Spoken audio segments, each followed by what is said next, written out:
నమస్తే, good morning Telangana. ఇక ఈ రోజు నుంచి అసెంబ్లీ సమావేశాలు ప్రారంభం కాబోతున్నాయి. ఈ రోజు అసెంబ్లీ సమావేశాల్లో మొదటగా ఒకే ఒక్క నామినేషన్ అయితే వచ్చింది. స్పీకర్ సందర్భంగా గడ్డం ప్రసాద్ కుమార్, వికారాబాద్ ఎమ్మెల్యే, మాజీ మంత్రిగా పనిచేశారు ఆయన. సో ఒకే ఒక్క నామినేషన్, అన్ని పార్టీలు బీఆర్ఎస్, ఎంఐఎం, కాంగ్రెస్ పార్టీ ముగ్గురు బలపరిచిన అభ్యర్థి గడ్డం ప్రసాద్ కుమార్. ఇక బీజేపీ నుంచి ఎటువంటి దరఖాస్తు రాలేదు. బీజేపీ ఈ గడ్డం ప్రసాద్ కుమార్ ఎన్నిక విషయంలో కూడా వాళ్ళు సహకరించలేదు. వాళ్ళు ఎటువంటి రకంగా మద్దతు తెలిపే అవకాశం కూడా లేదు. సో ఓవరాల్గా ఈరోజు ప్రొటెన్ స్పీకర్గా అక్బరుద్దీన్ ఎవరైతే ఉన్నారో ఆయన స్పీకర్కి సంబంధించి అధికారికంగా ప్రకటించబోతున్నారు గడ్డం ప్రసాద్ కుమార్ పేరుని. ఆ తదనంతరం ఈరోజు కేవలం స్పీకర్కి సంబంధించిన ఔన్నత్యాన్ని, స్పీకర్ ఇంపార్టెన్స్ని, ఆ కూర్చుకున్నటువంటి గౌరవాన్ని మొత్తం కూడా ఈరోజు ఎమ్మెల్యేలు మాట్లాడే అవకాశం ఉంది. రేపు గవర్నర్ ప్రసంగం ఉండబోతుంది. ఇక ఎల్లుండి ఓట్ ఆఫ్ థ్యాంక్స్, గవర్నర్ ప్రసంగానికి సంబంధించి ఓట్ ఆఫ్ థ్యాంక్స్ ఉండే అవకాశం ఉంది. ఇవి వరుసగా శనివారం వరకు కూడా ఈ యొక్క అసెంబ్లీ సమావేశాలు కొనసాగే అవకాశం ఉంది. ఇక ఈరోజు దామోదర్ రాజనరసింహ, శ్రీధర్ బాబు, పొంగులేటి శ్రీనివాసరెడ్డి తన ఛాంబర్ని ఓపెన్ చేయబోతున్నారు. ఈరోజు సెక్రటరీ తన ఛాంబర్ని ఈరోజు వాళ్ళు అధికారికంగా కూర్చొని వాళ్ళు అంటే ఆ నిధులకు సంబంధించి, విధులకు సంబంధించి వారి రోజు కూర్చోబోతున్నారు, విధులు హాజరు కాబోతున్నారు. ఇక ఓవరాల్గా సిచ్యువేషన్ ఈ రకంగా ఉంది. ఇక ధరణికి సంబంధించి సీఎం రేవంత్ రెడ్డి రివ్యూ చేశారు. ధరణి సంగతి చూస్తామంటూ రేవంత్ అంతు తేలుస్తామంటూ కూడా చెప్పే ప్రయత్నం చేశారు. ఇక మరోవైపు కేటీఆర్ నిన్న గడ్డం ప్రసాద్ కుమార్ అయితే అసెంబ్లీ స్పీకర్గా వాళ్ళు మద్దతు తెలిపారో, వాళ్ళ సహకారాన్ని అందించారో, ఆ తదనంతరం బయటకు వచ్చినాక మీడియాతో మాట్లాడుతూ వాళ్ళు ఎట్లా హామీలను అమలుపరుస్తారో చూద్దాం. రాహుల్ గాంధీ చెప్పిండుగా 2 లక్షల రుణమాఫీ విషయంలో ఏం చేస్తారో చూద్దాం, అంతు తేలుద్దామని చెప్పి ఇక్కడ కేటీఆర్ మాట్లాడిన పరిస్థితి కనిపించింది. ఇక కౌంటర్ అటాక్లో కాంగ్రెస్ పార్టీ నాయకులు కూడా, ప్రస్తుతం ప్రభుత్వంలో ఉన్న మంత్రులు కూడా కేటీఆర్ కౌంటర్ ఇచ్చే ప్రయత్నం చేశారు. ఇక ఇవి హైలైట్స్గా ఉన్న ఇదే అంశానికి సంబంధించి వివిధ వార్తాపత్రికల్లో వచ్చిన కథనాలకు సంబంధించి మీకు చెప్పే ప్రయత్నం చేస్తా. అటు ముందుగా ఈనాడు విషయానికి వస్తే లోక్సభలో తీవ్ర అలజడి. గతంలో మనం చూసినాం 13 తారీఖున ఖలిస్తాన్ ఎవరైతే మద్దతుదారులు ఉన్నారో, ఖలిస్తాన్కి సంబంధించి మద్దతుదారులు మేము లోక్సభ మీద దాడి చేస్తామని చెప్పారు. అన్నట్టుగానే ఇక్కడ భద్రత అంటే పార్లమెంట్ ఇక అనొద్దు, కానీ కొన్ని విషయాలు లోతుగా వెళ్తే మనకు చాలా వరకు చాలా నిగూఢమైన అర్థాలు మనం వెతుకోవచ్చు. దాంతో పాటుగా కొన్ని రహస్యాలు కూడా మనం కొన్ని అనుమానాలు కూడా ఉన్నాయి డెఫినెట్గా. ఎందుకంటే అంత తీవ్రంగా వాళ్ళు తేదీతో సహా ప్రకటించారు. 13వ తేదీన మేము లోక్సభ మీద దాడి చేస్తామని చెప్పి. అయినప్పటికీ ఒక అనామికులు, ఎవరో తెలియని వ్యక్తులు, ఒక 2 వ్యక్తులు లోక్సభలోకి హాల్లోకి ప్రవేశించి, సభ నడుస్తుండగా హాల్లోకి ప్రవేశించి ఇంతమంది మీద ఒక్కసారిగా అలజడి సృష్టించారంటే అసలు ప్రభుత్వం ఏం చేస్తున్నట్టు? మీ ఇంటెలిజెన్స్ నిఘా వర్గాలు మొత్తం కూడా ప్రతిపక్షాల మీద, ఎవరైతే ప్రభుత్వానికి వ్యతిరేకంగా మాట్లాడే వ్యక్తుల మీద ఉంటాయి. కానీ మీ ఇంటెలిజెన్స్ ఏం చేస్తున్నట్టు, ప్రభుత్వం ఏం చేస్తున్నట్టు, పోలీస్ అధికారులు ఏం చేస్తున్నట్టు, మీ సెక్యూరిటీ ఏం చేస్తున్నట్టు? ఇంత అలజడా? భారతదేశం యావత్ ప్రజానికం మీద దాడి చేసినట్టుగా చూడాలి మనం. దీనంతటికీ కారణం మోదీ ప్రభుత్వమే. ఎందుకనంటే వాళ్ళ భద్రత ఏమైంది? వాళ్ళు నేరుగా తేదీతో సహా ప్రకటించినప్పుడు ఏం చేశారు? ఇందుకు కారణంగా నిన్న జనం లోక్సభలో దాడి యొక్క అలజడి ఆందోళన తర్వాత రాష్ట్ర వ్యాప్తంగా 3 రాష్ట్రాలు, ఛత్తీస్గఢ్లో, మధ్యప్రదేశ్లో, రాజస్థాన్లో, ఈ 3 చోట్ల కూడా అసెంబ్లీలకి సెక్యూరిటీని సైతం అనుమతించలేకంగా నిరాకరించింది. ఇంత పరిస్థితి రావాల్సిన అవసరం ఏమున్నది? ఖలిస్తాన్ మద్దతుదారులు మొదటిగానే ప్రకటించారు. వాళ్ళు 13 తారీఖున లోక్సభ దాడి చేస్తాం ముందుగానే ప్రకటించారు. అయినప్పుడు ఇంటెలిజెన్స్ నిఘా వర్గాలు ఏం చేసినాయి? సెక్యూరిటీ ఏం చేసింది? కేంద్ర ప్రభుత్వం ఏం చేస్తున్నట్టు? హోంశాఖ మంత్రిగా ఎవరు అమిత్ షా కావచ్చు, లేకుంటే డిఫెన్స్ మినిస్టర్గా రాజ్నాథ్ సింగ్ కావచ్చు, అందరూ కూడా బయటికి వచ్చి ఇతర రాష్ట్రాలకు వచ్చి ఏమో జరుగుతుంది, ఏమో అవుతుంది చెప్పేటువంటి మీరు లోక్సభ మీద దాడి చేస్తే ఏం పట్టించుకోలేకపోయారు, ముందుగా నిఘా వేయలేకపోయారు, ముందుగా పసిగట్టలేకపోయారు అంశాన్ని. ఇక సందర్శకుల గ్యాలరీ నుంచి సభలోకి దూకిన 2 అగంతకులు. ఇక 3 అంచెల భద్రత కళ్ళుగప్పి అడుగడుగున తనిఖీలను ఏమార్చి పార్లమెంట్లోకి గ్యాస్ క్యాన్లను తెచ్చిన దుండగులు శత్రు దుర్భేద్యమైన ఎలా తేగలిగారు? ఇక కళ్ళు కప్పేయరట. కళ్ళు కప్పడానికి అనడానికి మనకు ఏమంటారు దాన్ని, ఇది అక్కడ ఉన్నటువంటి అధికారుల నిర్లక్ష్యం చాలా స్పష్టంగా కనబడుతుంది. అధికారుల నిర్లక్ష్యం కనబడుతుంది. ప్రభుత్వమే ఒక రకంగా నివ్వెరబోయే అవకాశం, ప్రభుత్వం అబాస్పాలు కావాల్సిన అవకాశం డెఫినెట్గా ఉంటుంది. అంత సెక్యూరిటీ మధ్యలో అది ఎక్కడ ఈ చిన్నగా ఆందోళన దగ్గర చేసేటువంటి బయట బహిరంగ కార్యక్రమాలు కాదు, ఒక హాలు. సందర్శకులుగా వచ్చి క్యాన్లు తీసుకుపోయి ఏంటి టియర్ గ్యాస్ ఏమన్నారు, ఆ గ్యాస్ క్యాన్లు తీసుకుపోయి అక్కడ వదిలిపెట్టే స్థితికి వచ్చిందనంటే ఇక్కడ అధికారుల కళ్ళు కప్పారని చెప్పడానికి అవమానంగా ఉన్నది. ఇకపోతే పార్లమెంట్పై ఉగ్రదాడి ఘటనకు 22 ఏళ్ళు 2021 మొదటిసారిగా జరిగిన తర్వాత 22 ఏళ్ళ తర్వాత సేమ్ తేదీన ఇదే తేదీన నవంబర్ 13న గతంలో జరిగితే నిన్న మళ్ళీ 22 ఏళ్ళ తర్వాత మళ్ళొక దాడి జరిగింది ఉగ్రదాడి. ఇకపోతే భవిష్యత్తులో జరగనివ్వం, పార్లమెంట్ భద్రతకు అన్ని చర్యలు తీసుకుంటాం. అఖిలపక్ష సమావేశంలో స్పీకర్ ఓం బిర్లా హామీ. భద్రతా వైఫల్యంపై దర్యాప్తు జరిపించాలి, పాస్లు ఇప్పించిన ఎంపీపై చర్యలు తీసుకోవాలి ప్రతిపక్షాల డిమాండ్. ఇక 18న హైదరాబాద్కు రాష్ట్రపతి రాక 5 రోజుల పాటు విడిది ఏర్పాట్లపై సీఎస్ సమీక్ష. ఇక 4 అంచెల వ్యూహం, రోడ్డు ప్రమాదాలకు కళ్లెం. తెలంగాణ సహా 13 రాష్ట్రాల అమలు సత్ఫలితాలు ఇస్తున్నాయన్న అధ్యయనంలో వెల్లడి. ఇకపోతే భూ వివాద పరిష్కారానికి కమిటీ, కోనేరు రంగారావు తరహాలో ఏర్పాటు. ఇక రాయదుర్గం శంషాబాద్ మెట్రో ప్రాజెక్ట్ నిలిపివేత. ఫలక్నుమా నుంచి విమానాశ్రయానికి మెట్రో, ఫార్మాసిటీ భూముల్లో మెగా టౌన్షిప్ అన్న సీఎం రేవంత్. ఇక సభాపతిగా గడ్డం ప్రసాద్ కుమార్ ఏకగ్రీవం, ఒకే నామినేషన్ దాఖలు. బారాసా మజ్లిస్ సిపిఐ మద్దతు నేడు అధికారికంగా ప్రకటించిన ప్రొటెం స్పీకర్. ఒకే ప్రాంగణంలో శాసన మండలి, శాసనసభ, పాత అసెంబ్లీ భవనంలో కౌన్సిల్ సమావేశాలు. సత్వరమే పనులు ప్రారంభించాలి, సీఎం రేవంత్ రెడ్డి ఆదేశాలు. ఇక 6 గ్యారంటీలకే ఇది చట్టబద్ధత. 2 లక్షల రుణమాఫీ ఎప్పుడు? హామీలను రాహుల్ గాంధీ గాలికి వదిలేశారు. బారాసా కార్యనిర్వాహక అధ్యక్షుడు కేటీఆర్. 9.5 ఏళ్లుగా మీరు వదిలేసిరని చెప్పే 9.5 సంవత్సరాలుగా మీరు గాలికి వదిలేసారని చెప్పి మిమ్మల్ని ప్రజలు కూడా గాలికి వదిలేసారు. ఆ గాడుపులా మీరు ఎక్కడికో కొట్టుకుపోయారు. మళ్ళా అయితే 5 రోజులు 6 రోజులు కావస్తలేదు, ఇంకా కూడా 7 తారీఖున వాళ్ళు ప్రభుత్వాన్ని ప్రమాణ స్వీకారం చేస్తే ఇవాళకి కేవలం వారం రోజులు కావస్తుంది. కరెక్ట్గా వారం రోజుల్లోనే వాళ్ళు రైతు పనికి సంబంధించి నిధులు విడుదల చేసిరు. ఆ తర్వాత అనేక రకాల శాఖల వారీగా కూడా వాళ్ళ అప్పులు మొత్తం కూడా బయట పెడుతున్నారు. అన్నీ కూడా చకచకా జరుగుతూనే ఉన్నాయి. కనీసం వాళ్ళు సెక్రటరీకి వచ్చి ప్రజలకు అందుబాటులో ఉంటున్నారు. వాళ్ళు ఇప్పటికే ప్రజావాణి పేరిట ప్రజల సమస్యలు తెలుసుకుంటున్నారు, ధరణి మీద రివ్యూ చేస్తున్నారు. ఏ రోజన్నా కేసీఆర్ గిట్ట ధరణి మీద రివ్యూ అనో ప్రజల సమస్యలనో, పోనీ కేటీఆర్ గారు అట్లీస్ట్ సెక్రటరీకి వచ్చి వాళ్ళకి ఆఫీస్ ఛాంబర్లో కూర్చొని పనులు చేయడమో ఏమైనా అనిపించినాయి మనకు? ఎందుకు పోవాలి పైపెచ్చు? ఎందుకు మీరు ముఖ్యమంత్రి గారు ప్రజలను గెలవాలంటే ఎందుకు గెలవాలి అనే తిరిగి ప్రశ్న. ఇక మేడిగడ్డను మళ్ళీ పరిశీలిస్తాం, నీటిని తొలగించాక సమగ్ర అధ్యయనం. మీరు పరిశీలన అంశాలు మాకు పంపండి. రాష్ట్రానికి జాతీయ డ్యామ్ సేఫ్టీ అథారిటీ లేఖ. ఇక ఇజ్రాయిల్కు ఎదురు దెబ్బలు, మిలిటెంట్ల ఆకస్మిక దాడిలో 9 మంది సైనికుల మృతి, మరో చోట మరొకరి మరణం. పౌర మరణాలపై అమెరికా అధ్యక్షుడు బైడెన్ హెచ్చరిక.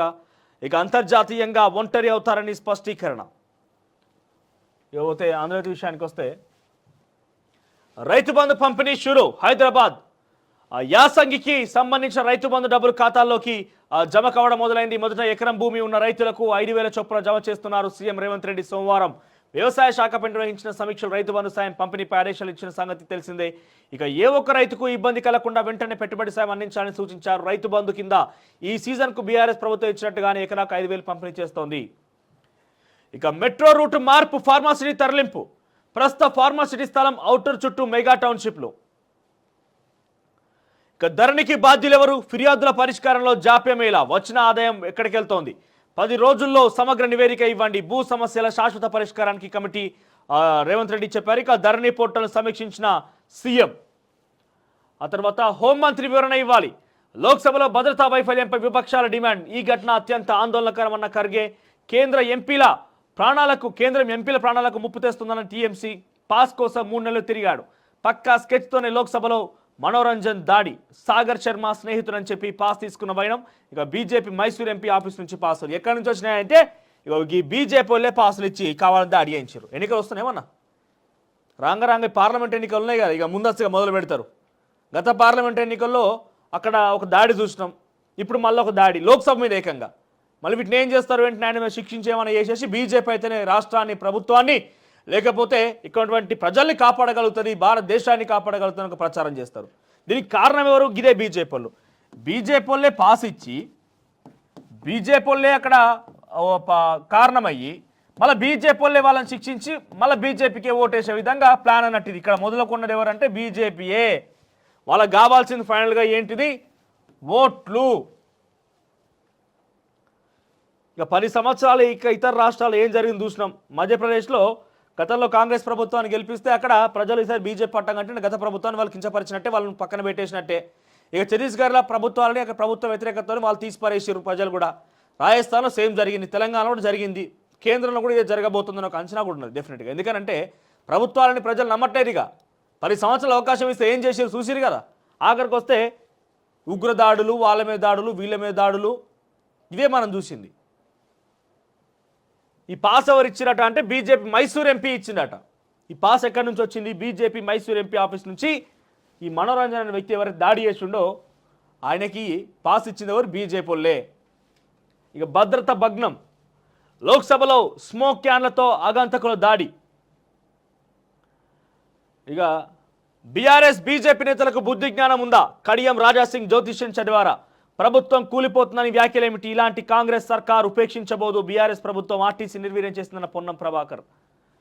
ఇట్లా వేరే ఎప్పుడన్నా ఏ ఒక్క ఎమ్మెల్యే అన్నా పోనీ కనీసం వాళ్ళ ప్రభుత్వం ఉన్నప్పుడు ఒక ఎమ్మెల్యేనో కనీసం ఒక కింది ప్రజాప్రతినిధి అన్న బస్సులు ఎక్కిపోయిన పరిస్థితి ఉన్నదా? నేరుగా వాళ్ళే మంత్రిత్వ శాఖలు వాళ్ళు పెట్టే పథకాల పర్యవేక్షణలో ఇట్లా లోపలికి పోయి వాళ్ళే నేరుగా వాళ్ళని పరిశీలిస్తున్నారు. ఇక ఇప్పుడుంది అసలు ఆట. లెక్కలేసుకోకుండానే హామీలు ఇచ్చారా? కాంగ్రెస్ సాధ్యం కాని హామీలు ఇచ్చి ప్రజలను మభ్యపెట్టింది. ఆడిట్ రిపోర్ట్ శ్వేతపత్రం కాదా? 24 గంటల్లోనే రుణమాఫీ చేస్తామని రాహుల్ చెప్పారు. మొదటి క్యాబినెట్లోనే 6 గ్యారంటీలకు చట్టబద్ధ చేస్తామని హామీ ఏమైంది? మాజీ మంత్రి కేటీఆర్ వ్యాఖ్యలు. ఎవరు చేసిందంటే వ్యాఖ్యలు? మాజీ మంత్రి కేటీఆర్ వ్యాఖ్యలు చేసిందట. 9.5 సంవత్సరాలుగా ఉన్నది వాళ్ళు, ఇంకేమో ఒరిగిపోయింది, ఏమో జరిగిపోయింది. ఇక స్పీకర్ ప్రసాద్ కుమార్ శాసనసభాపతిగా తొలిసారి దళిత నేత. ఏకగ్రీవ ఎన్నిక, నేడు బాధ్యతల స్వీకరణ. ఇక మేము చెప్పిన వాటికంటే అదనంగా ఇస్తామన్నారుగా, ఆ హామీలను మీరేలా అమలు చేసేవారు? కేటీఆర్ది అధికారం పోయిందన్న బాధ. మంత్రి సీతక్క మండిపాటు, తొందరపాటు వ్యాఖ్యలొద్దని బీఆర్ఎస్ నేతలకు హితవు. ఇక మహిళలకు ఉచిత ప్రయాణంపై ఆటో డ్రైవర్ల ఆందోళన. తమకు జీవన భృతి, పింఛన్లు ఇవ్వాలని వినతి. పలు ప్రాంతాల్లో ధర్నా, రాస్తారోకోలు. ఇక మాజీ మంత్రి మల్లారెడ్డిపై కేసు నమోదు. ఆయనపై భూకబ్జా ఆరోపణలు. ఎఫ్ఐఆర్లో ఇంటి పేర్లు నమోదు చేయకపోవడంపై బాధితుల ఆందోళన. ఆ తర్వాత మేము కక్ష సాధించలే, అలా చేస్తే సగం మంది కాంగ్రెస్ నాయకుల స్కామ్లలో జైల్లో ఉండేవారు. కేసీఆర్ పనితనమే తప్ప గొప్ప పగతనం లేదు. నర్సాపూర్ సభలో హరీష్ రావు వ్యాఖ్యలు. కార్యకర్తలకు అండగా ఉంటారని హామీ. ఇక బట్టి అధికారిక నివాసంగా ప్రజాభవన్, అక్కడ ఉండేందుకు రేవంత్ తిరస్కరణ. డిప్యూటీ సీఎంకు కేటాయింపు. కేసీఆర్ ముచ్చటపడి కట్టించిన భవంతి నిర్మాణం 50 కోట్లు, 9 నెలల్లోనే పూర్తి. ఇక మినీ సచివాలయం, 250 మంది తిలకించేలా థియేటర్. ఆ తర్వాత కాన్ఫరెన్స్ హాల్లోనే ప్రజావాణి. ఇక నమ్మడం దాకా కేసీఆర్ ఉన్న ఇల్లు కాస్త ఈ రోజు నుంచి బట్టి ఉండబోతున్నారు. ఈరోజు అధికారికంగా ఈ నివాసంలోకి ఆయన అడుగుపెట్టబోతున్నారట. ఇక ఆర్థిక పరిస్థితిపై శ్వేతపత్రం. అసెంబ్లీలో ప్రవేశపెట్టే యోచనలో సర్కార్. CM Revanth power point presentation. గతంలో కేసీఆర్ ఇరిగేషన్ పై ఇచ్చినట్టుగానే బీఆర్ఎస్ ప్రభుత్వం చేసిన అప్పులపైన దృష్టి. నేటి నుంచి శాసనసభ పునఃప్రారంభం. ప్రమాణ స్వీకారాలు తదుపరి స్పీకర్ ఎన్నిక. ఇంకా ప్రమాణం చేయాల్సిన సభ్యులు 18 మంది. ఇక రేపు అసెంబ్లీలో గవర్నర్ ప్రసంగం. 16న ప్రసంగంపై చర్చ, సర్కారు జవాబు. ఇక 17న శాసనసభ కొనసాగింపు. తర్వాత రాష్ట్ర ఆర్థిక పరిస్థితిపై చర్చ. ఇక పార్లమెంట్ తరహాలో అసెంబ్లీ, శాసనసభ మండలి కలిపి ఒకే బీట్లా కనిపించేలా మార్పులు చేయండి. అధికారులకు ముఖ్యమంత్రి రేవంత్ రెడ్డి ఆదేశం. ఇది ఆంధ్రజ్యోతిలో హైలైట్స్గా ఉన్నాయి. ఇక వెలుగు విషయానికి వస్తే లోక్సభలో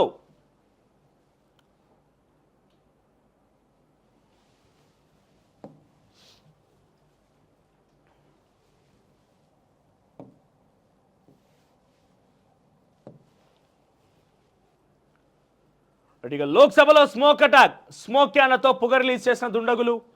ఇక ఓల్డ్ సిటీ నుంచి ఎయిర్పోర్ట్కు మెట్రో. ఆ తర్వాత దళితుల దగ్గరే తక్కువ భూమి. రాష్ట్రంలో దళితుల దగ్గర తక్కువ భూమి ఉందని, వారు సాగు చేస్తున్నది 5.32 లక్షల హెక్టార్లేనని ప్రభుత్వం వెల్లడించింది. ఇక గిరిజనులు 7.40 లక్షల హెక్టార్లు, బీసీలు, ఓసీలు కలిపి 43,93,93,000 హెక్టార్ల భూమిని సాగు చేస్తున్నట్టు తెలిపింది. ఇక ధరణి సంగతి తేల్చేద్దాం. 10 రోజుల్లో రిపోర్ట్ ఇవ్వండి రెవెన్యూ ఆఫీసర్లకు సీఎం రేవంత్ రెడ్డి ఆదేశం. ఇక ప్రజాభవన్లో బట్టి క్యాంప్ ఆఫీస్. డిప్యూటీ సీఎం అధికారిక నివాసంగా కేటాయింపు. అసెంబ్లీ స్పీకర్గా గడ్డం ప్రసాద్ ఏకగ్రీవం. ఇక 2 లక్షల రుణమాఫీ ఎట్లా చేస్తారో చూస్తాం. కాంగ్రెస్వి అలవి కాని హామీలు, వాళ్ళ ఆట ఇప్పుడే మొదలైందన్న కేటీఆర్. ఇక కేటీఆర్ది అధికారం పోయిందన్న బాధ. ప్రభుత్వం ఏర్పాటై 1 నెలైనా కాకముందే విమర్శలన్న మంత్రి సీతక్క. ఇక సినీ ఇండస్ట్రీలో డ్రగ్స్ భర్తం పడతామంటూ కొత్తకోట శ్రీనివాసరెడ్డి హైదరాబాద్ సిపి హెచ్చరిక. ఇక కేంద్రంలో మళ్ళీ బీజేపీనే.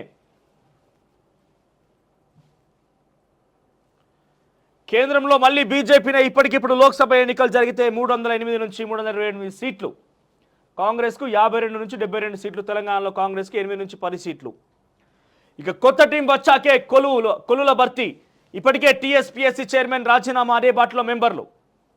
తర్వాత గోదావరి ప్రాజెక్టుల కింద యాసంగి నీళ్లు 28.95 లక్షల ఎకరాలకు నీళ్లు ఇవ్వాలని శివం ప్రతిపాదన. ఇక తొలి వెలుగు విషయానికి వస్తే పార్లమెంట్ పై అటాక్. గ్యాలరీలో నుంచి సభలోకి దూకిన ఇద్దరు దుండగులు, పొగగొట్టాలతో టీయర్ గ్యాస్ విడుదల. ఇక భయంతో పరుగులు తీసిన ఎంపీలు. లోక్సభ బయటకి మరో ఇద్దరు వ్యక్తుల ఆందోళన. రాజ్యాంగాన్ని కాపాడాలంటూ నినాదాలు. నలుగురిని అరెస్ట్ చేసిన భద్రతా సిబ్బంది. సరిగ్గా 22 ఏళ్ల క్రితం ఇదే రోజు దాడి. ఆ నలుగురు ఎవరు, దాడికి కారణం ఏంటి? ఆ తర్వాత తెలంగాణ వణుకుతుందంటే ఒక వార్త హైలైట్గా ఉంది. తర్వాత మల్లారెడ్డి భూ కబ్జా. ఎన్నికల సమయంలో రాత్రికి రాత్రి రిజిస్ట్రేషన్. మాకు తెలియకుండానే మా భూములు గుంజుకున్నాడు. మొత్తం 47 ఎకరాల ఆక్రమణ. మాజీ మంత్రితో కలిసి ఎంఆర్ఓ చీటింగ్. షామీర్పేట్ పోలీస్ స్టేషన్లో బాధితుల ఫిర్యాదు. మాజీ మంత్రి ఎంఆర్ఓపై అట్రాసిటీ కేసు నమోదు. రంగంలో దిగి విచారణ చేస్తున్న పోలీసులు. ఇక ఆట షురు. ఇది టీజర్ మాత్రమే. పాలన ఎలా చేస్తారో చూస్తా. కాంగ్రెస్ ప్రభుత్వంపై కేటీఆర్ సంచలన వ్యాఖ్యలు. ప్రజాభవన్ మంత్రి బట్టికే.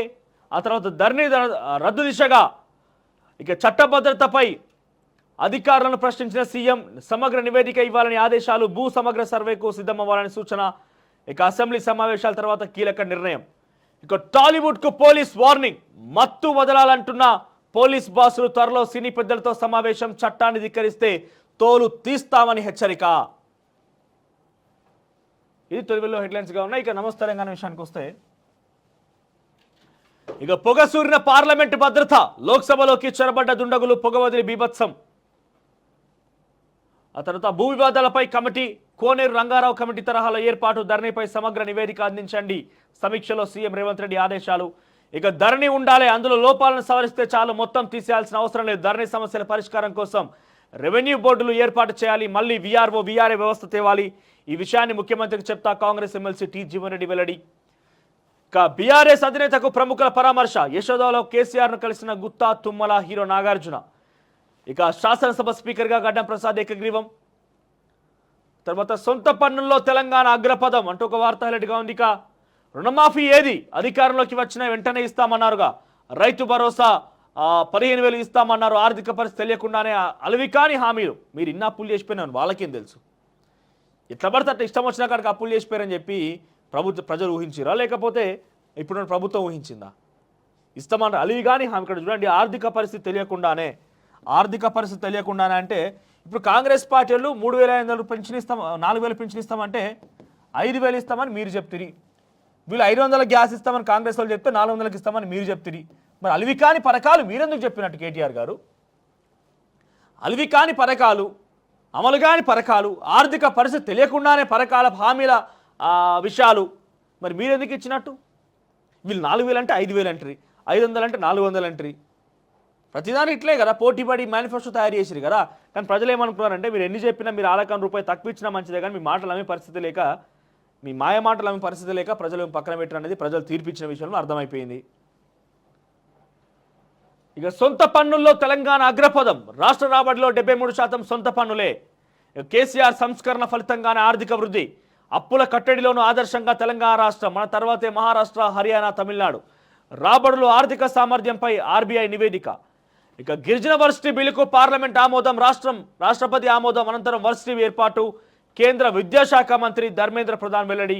ఇక రాష్ట్రంపై చలి పంజా. రోజు రోజుకు పెరుగుతున్న చలి తీవ్రత. గణనీయంగా పడిపోతున్న ఉష్ణోగ్రతలు. రాజేంద్రనగర్లో 12.5 డిగ్రీల నమోదు.